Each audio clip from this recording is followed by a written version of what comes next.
প্রতিভার জোরে পেশাদার ফুটবলে আবির্ভাবের আগেই ডাকা হচ্ছিল মেসিনো নামে। লিওনেল মেসি ও রোনালদিনিওর নামের মিশেলে তাকে এই নামে ডাকা হয়। বয়সভিত্তিক ফুটবলে তার খেলার ধরন মনে করিয়ে দিয়েছিল দুই কিংবদন্তির কথা।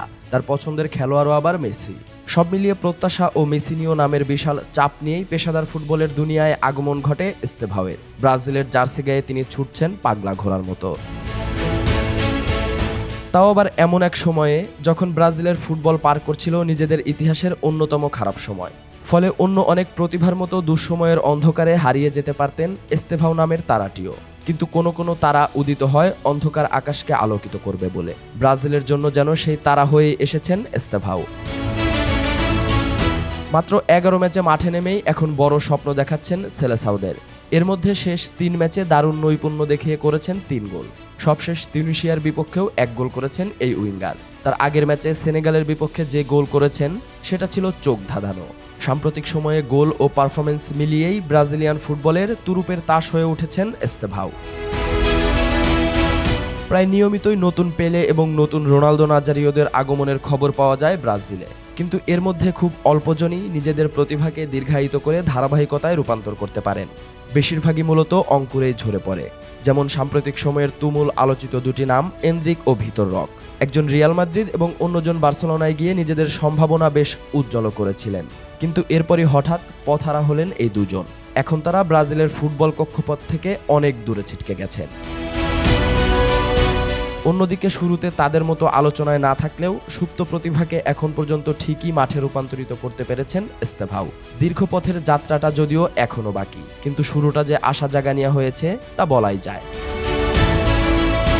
গত বছরের সেপ্টেম্বরে ব্রাজিলের জার্সিতে অভিষেক হয় এস্তেভাওয়ের। সেদিন ইকুয়েডরের বিপক্ষে ব্রাজিলের 1-0 গোলে জেতা ম্যাচে বদলি হিসেবে মাঠে নেমেই ইতিহাস গড়েন এই কিশোর। অভিষেকের সময় তার বয়স ছিল 17 বছর 135 দিন, যা তাকে ব্রাজিলের জার্সিতে মাঠে নামা সর্বকনিষ্ঠ ফুটবলারদের মধ্যে যৌথভাবে শীর্ষ 5-এ জায়গা করে দেয়। এই তালিকায় তার উপরে আছেন পেলে, এদু, কুতিনিও ও এনরিক। এরই মধ্যে এস্তেভাও ব্রাজিলের হয়ে 10 ম্যাচে মাঠে নামলেও ম্যাচ টাইম কিন্তু খুব বেশি পাননি। এখন পর্যন্ত কোনো ম্যাচেই পুরো 90 মিনিট খেলা হয়নি তার। এমনকি প্রথম 4 ম্যাচে তিনি মাঠে ছিলেন মাত্র 50 মিনিট। আর সব মিলিয়ে তিনি মাঠে কাটিয়েছেন 377 মিনিট। তবে এটুকু সময়ে নিজেকে ঠিকই প্রমাণ করেছেন চেলসিতে খেলা এই তরুণ তুর্কি। এখন পর্যন্ত করেছেন 5 গোল। শুধু গোল বা পরিসংখ্যান দিয়ে নয়, এস্তেভাওয়ের উপস্থিতিও ব্রাজিল দলকে ইতিবাচকভাবে উজ্জীবিত করছে। যেখানে দলের আক্রমণ ভাগের বাকি খেলোয়াড়দের সঙ্গে সমন্বয়ের পাশাপাশি ব্যক্তিগত নৈপুণ্যের ঝলকও দেখাচ্ছেন 18 পেরোনো এই তরুণ। কিছুটা নিচে নেমে যেমন খেলা তৈরি করছেন, আবার বুদ্ধিদীপ্ত পজিশনিংয়ের কারণে বের করছেন গোলের সুযোগও।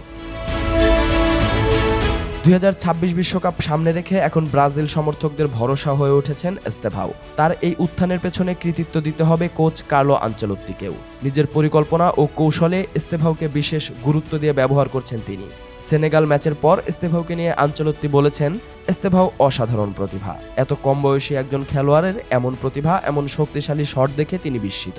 এস্তেভাওয়ের মতো খেলোয়াড়রা থাকায় ব্রাজিলের ভবিষ্যৎ নিরাপদ বলে মনে করছেন আনচেলোত্তি। একই সাথে আনচেলোত্তিকে নিয়ে উচ্ছ্বাস প্রকাশ করেছেন এস্তেভাও। তিনি বলেছেন, আনচেলোত্তি এমন একজন কোচ যার ঝুলিতে অসংখ্য শিরোপা আছে। তার ক্যারিয়ারও অনেক সমৃদ্ধ। সৃষ্টিকর্তার কাছে তিনি কৃতজ্ঞতা প্রকাশ করেছেন যে তার জীবনে আনচেলোত্তির মতো কাউকে পাঠিয়েছে। দুজনের মন্তব্যই বলে দিচ্ছে ব্রাজিল দলে আনচেলোত্তি এস্তেভাও জুটি জমে উঠেছে। এই জুটি 2026 বিশ্বকাপে ব্রাজিলকে নতুন স্বপ্ন দেখাচ্ছে। হেক্সা মিশনে এবার দেশটির ভক্ত সমর্থকদের সাহস যোগাচ্ছেন এস্তেভাও।